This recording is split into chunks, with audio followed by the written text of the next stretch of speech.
Okay, then. What is your big takeaway from this episode?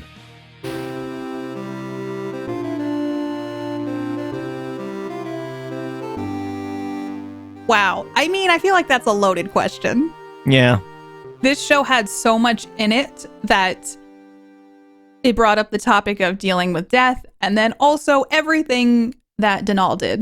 Mm-hmm. So I guess the first thing that I felt was a takeaway is that it made you think about the deeper meaning of what like life means, especially with that end conversation. Like we're all afraid of something.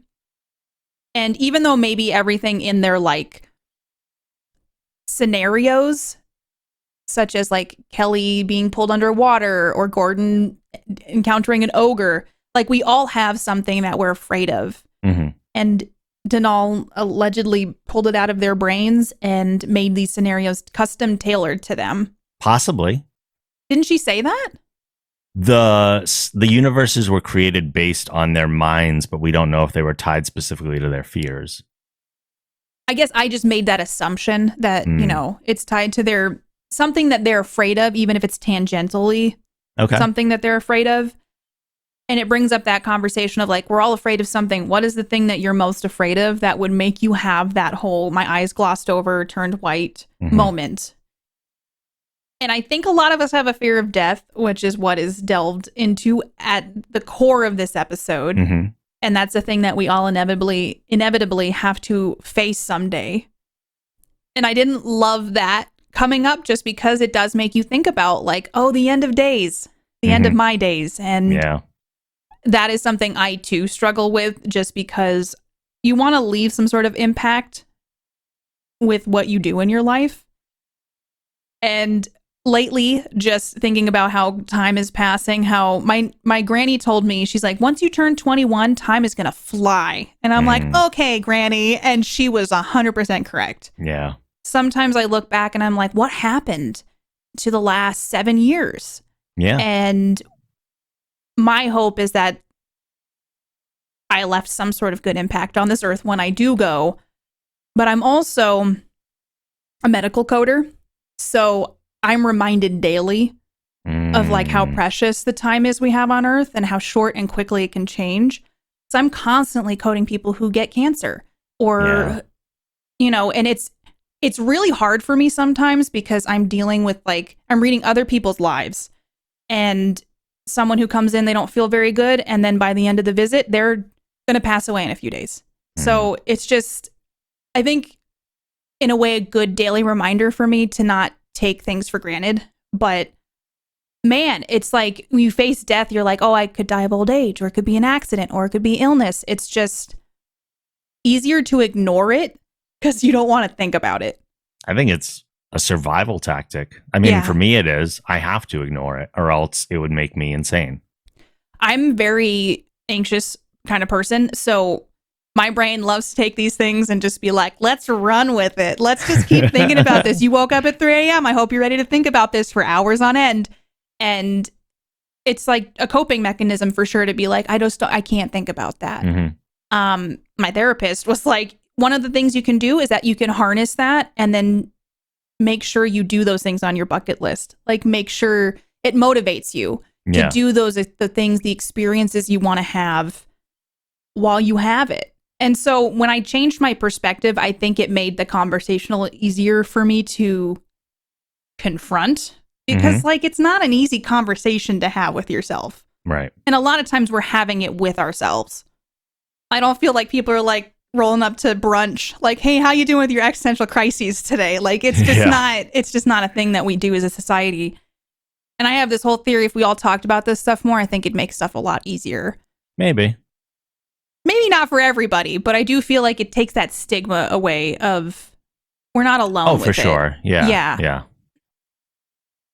I was thinking if this experience had changed anything for the crew at all. Like they had a moment where they thought they were going to die. So essentially a near-death experience. So even if finding out if it was fake after the fact, you can't undo the chemicals that are released in the brain or how that thought process manifests. Yeah. So will they now live their lives differently because they thought those were their last moments? It's a good question. Will this have impacts on upcoming episodes and the way characters change and develop? I was just thinking about how you can't go through something like that. And even though after the fact, you're like, oh, it's a fake thing, I was never in any real danger. Your brain doesn't work that way. It's the same thing as going into Microsoft Flight Simulator, yes. Environmental Simulator Edition. Like that's what I was also thinking. I was like, I got to talk about this later, is that you're in an airplane in an environmental simulator and you crash that plane. Yeah. Like you still go through the process of crashing that plane. It's like when you get kicked off a horse, you should get back right on the horse because that fear can grow.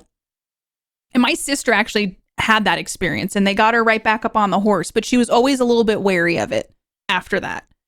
So clearly there might be some PTSD for these folks. And I don't know how in the future I would like a discussion or conversation about mental health in the future, just because that's also a topic that I just need like side supplemental episodes where I'm like, give me the lore. I just want to sit here and learn about this world and how I would literally take a class if I could, where it's like psychology in the Orville universe. I would do that in a heartbeat. You want mini decompression episodes after the actual episode. Well, that's what this is. That is true. And I do want to see if this manifests for them differently in the future, because they are now a little mentally messed up from, I would be.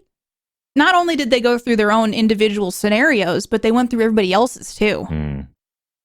Seeing, like, there's also a difference between experiencing it yourself and then seeing someone you care about almost die. So it's like, hey, now, can we just maybe we should have a group therapy session where we talk about our feelings for, a couple months. Last but not least, I liked the concept of the episode. I didn't like Denal. I didn't like the alien. I didn't like the way she spoke. I said maybe it wasn't intentional, but it was a mix of dated colloquialisms and jargon. She reminded me of a modern day Q, but in a fancy LED package. And I think the actress did a wonderful job. Yeah. She came across as very smug. And like you had mentioned earlier, she said a lot, but not a lot was said. Yeah, that too. And the whole, you get a gold star or point for Gordon. It was very condescending. And I'm like, you just put these people through hell. And you're like, hey, I just did this for some knowledge. So you guys forgive me, right? Not necessarily for their knowledge and benefit, but for her own. And the whole thing of for a species so advanced as hers technically is, should they not have an understanding of what torture is? Because that is essentially what they did to the four of them. Showing Borden's dead body in a morgue and then having him getting choked out by said dead body. The bathroom beat up scene is actually quite brutal. A plane crash and then being dragged underwater into the deep. That's not just hey, someone slapped your face a little bit. It's like someone really hit you over the head with it. She seems so jovial about all of it that it made me feel like she's so disconnected from what just occurred. I think that's true. So for me, I felt very much like the whole morality thing that stuck with me is it was a mortality paradox of for her to understand what it's like to feel like dying might be. This episode was more of a morality issue to me, because flip it on its head, Denal needs to go to a morality class and learn a little bit about, how you treat people. Ed did say, we learned that you don't experiment on other beings. Yeah. But long before 50,000 years, it brought up a lot of questions about what her society deems as okay, and that you can't just play around with people and their emotions and their brains and put them through all these scenarios. Because also the Orville almost blew up. They were on that. That was very real to them. Oh, yeah, yeah. For them, it almost blew up, sure. Yeah, in that scenario. Yes. But just hey, here's some tea. There was a disconnect. And I didn't enjoy, and maybe this was intentional, the condescending dialogue and just the casualness of it all. and then saying like, oh, it's drunk and stumbling around, and like just the way she spoke, I was like, it felt confusing. But I also don't know if that was intentional. Yeah, I don't know. So overall, I feel like this episode brought up a lot of hard questions that it's one of those things where I think I thought about this episode a lot after the fact and just made me confront some deep, dark questions that I never really want to look into. But I think that those reminders are good sometimes because then you can go, oh, this is like a good reminder to live life to its fullest and make the most out of everything. And like those little things really don't matter. And so I do appreciate when shows kind of bring up that dialogue of like, okay, maybe I should. It's like a check. It's like a mental check, I guess, of some kind. Yeah. But I wanted to like Denal. I mean, her costume was cool. She was glowy and stuff. I felt like it was word salad, and she put characters I care about in really messed up situations and then went, hey, we just kind of want to advance more, so you got to give us that little nudge. And I just wanted to know what dying felt like. So I hope it's okay that I did this to you. Okay, bye. See you later. And then she just evaporates. And so I just was like, it felt like it wrapped up really quickly. A lot got dropped on us. And then I thought a lot about this after. And it was like it brought up an emotion of like, I'm kind of mad at Denal. Like, I just feel like she did some messed up stuff. Yeah, she did some messed up stuff. So I don't know if she'll come back, but I don't know that it would be a welcome comeback for me just because I feel like she hurt my feelings because she hurt people in the show that I care about. But that's my takeaway. Okay. What's yours, Rob? So unsurprisingly, probably, I don't have a lot about the death conversation and that in my takeaway because in a way it felt very detached from the rest of the episode. Like that last scene? Yeah, I appreciate the explanation for the mystery, but I'm not sure it like synced up with everything in a way that was satisfying to me. The only thing I really did appreciate about it is the connection to prior continuity. The fact that this was an advancement of the race that we were introduced to before that had worshipped Kelly in the past. I like seeing that nod back to the old story that we're familiar with. The thing that I enjoyed the most about this episode was the mystery that was within it. Like, what's causing all this? Why is it happening? Why are these scenarios significant? Like, I love episodes that have that kind of mystery box that's presented to us, and we're on the journey with the characters to learn what's happening and what's causing it all. However, in this episode, I like the journey more than the destination. I agree with you on that. The rest of the episode was intriguing and gripping. Yeah. So the end tried tying it up in a package that made sense, but I still had way too many lingering questions that weren't really, my questions are not about the theme, just about the rationale behind certain choices that they made leading up to the end portion. So these are largely rhetorical because I'm not sure if they can be answered or if there was an answer that was in the minds of the writers that they didn't share with us or that we're supposed to pull out of the episode that I missed, which is certainly possible. But I was thinking about things like, why were the first two scenarios based in our time instead of theirs? I know that Denal said they pulled from their cultural context and cultural database, but like, if you want them to experience something they think is real and think is leading to their death, why are you throwing them into a scenario where they're already questioning the scenario and why they're there? Like, why not keep it as real for them as possible? I almost wonder if it's because I think maybe it was intentional that Denal is out of touch. Maybe.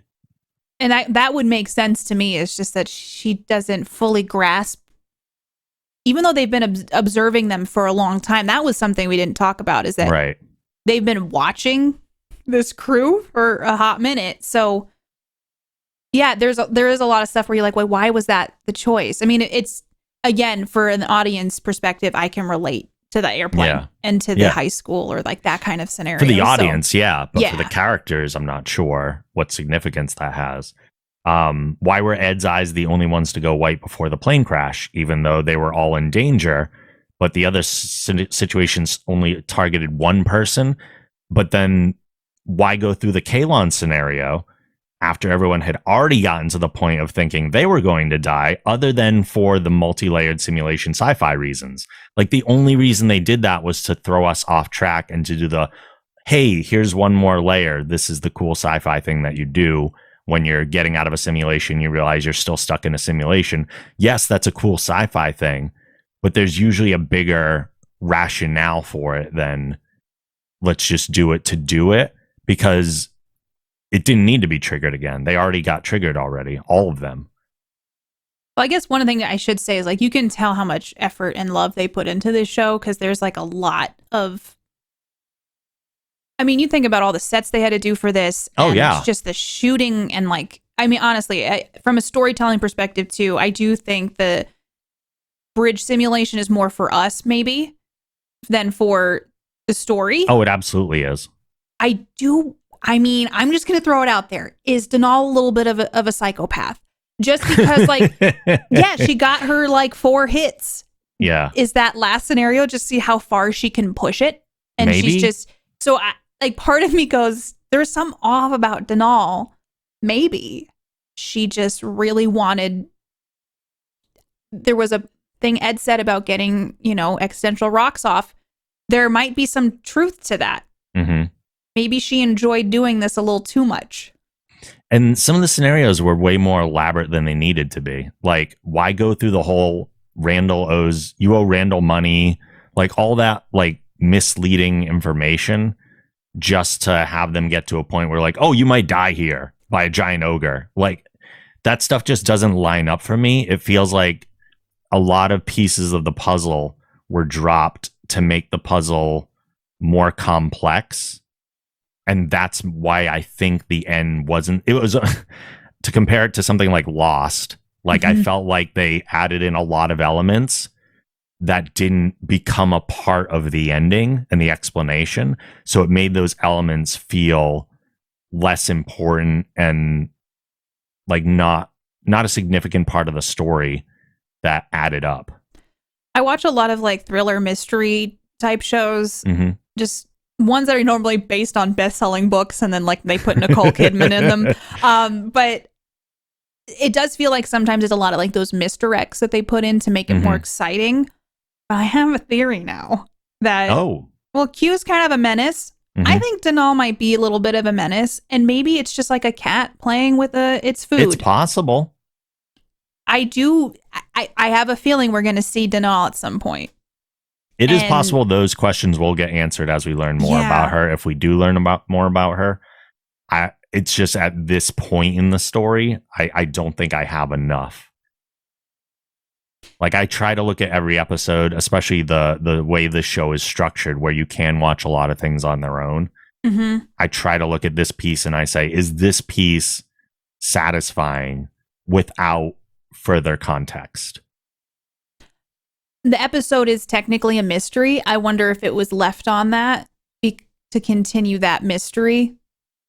It's possible. Like, with her not, like, she said stuff and like you got the gist of what she was saying like at the end, but it wasn't a full answer. It was like one of those non-answer answers. Yeah.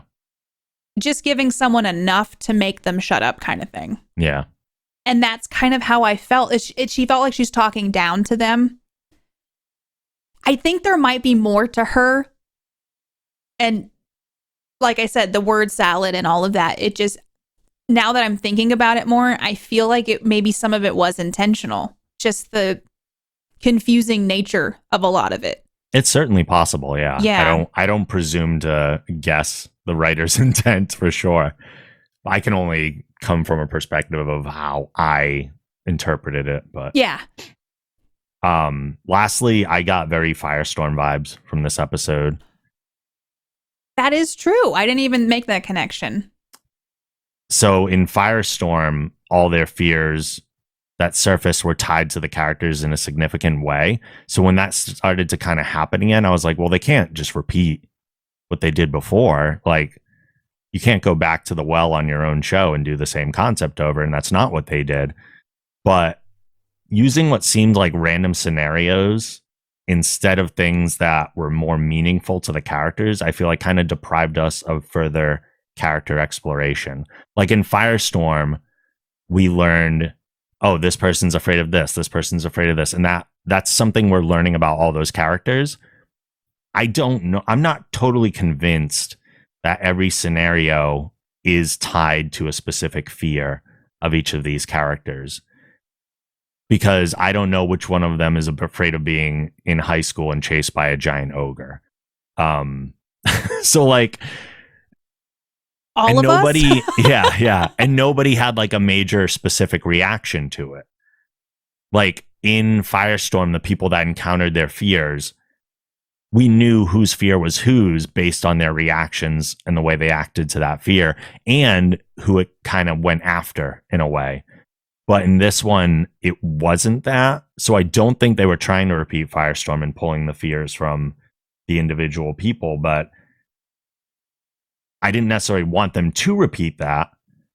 But I think there was some missing element connecting the scenarios. It didn't have to be tied to fear, but I think there was some sort of element missing connecting the scenarios to the characters that really could have helped push those characters forward in what we knew about them by revealing something about their past or anything along those lines to give us more character development. Yeah, you can like maybe pull out metaphorical meanings, but even then it's still not, it's trying to find something like a needle in a haystack kind of deal. Yeah, it would have been a way to like facilitate more backstory about the characters for sure. Which now, I mean, just talking about it makes me think is this is a Denal-centric episode. It's like about her. Mm-hmm. And she's a menace. And I think that what threw me off is at the end when she said, I pulled it from your minds and made your own custom made universes. And I'm just sitting there like, so my brain's like, oh, so it's basing it on some of them, their fears. But possibly. Yeah. But like you said, the airplane is such a far throwback. Why wouldn't it be like a space shuttle crashing or something like that? Right. And also, why are we on Zalea at all? Instead, because we only went through 4 scenarios and there's 5 characters. Mm-hmm. So why not have, instead of Zalea, one tied to the other people in the landing party instead of to Tala? If you're trying to really scare someone, though, and not have them be prepared for anything that's coming, it makes sense to be like, I'm going to throw some weird stuff their way and we'll see how you're more apt to probably be afraid of that. And the confusion adds to it, I would assume. And then, add a near-death experience and, they're getting what they want, which is it sounds like they wanted the death switch to go off so that they could use that and harness it for motivation. Yeah. I guess ultimately what I want to know why the writers made the specific choices of the scenarios they did. Yeah, my brain does the headcanon of like Denal's a little off. And so Denal's just kind of doing like the cat playing with its food before it eats. And the more crazy, wild things you throw into a scenario, it's going to throw that person off more and make them. And then the entire last scenario is completely realistic and acceptable. So it's like the opposite of all that. It's so strange. It just makes me think that she is not all that she says she is. She's a little bit more sinister than I think friendly. Possibly. Because when Ed says at the end, oh, we just ran into an old friend, I was sitting there like, that's not like, no, she's not a friend. I'm pretty sure she's not a friend. I think it was somewhat sarcastic. I think it was too, but I was like, and I get it. Like after what they have been through, he's like, I don't really want to explain this right now. So I get it. Yeah. So ultimately, I liked 90% of this episode. It was a thrilling episode. Yeah. It's the last 10% that I had issues with. Again, the journey, totally fine with. The destination, not so much. Maybe it's just the mystery carrying through. Maybe we'll get answers someday. Maybe. Before we get out of here, we have one more thing to do, because Katie's husband, Mark, is also a big fan of the Orville and always leaves us with his 1-sentence review.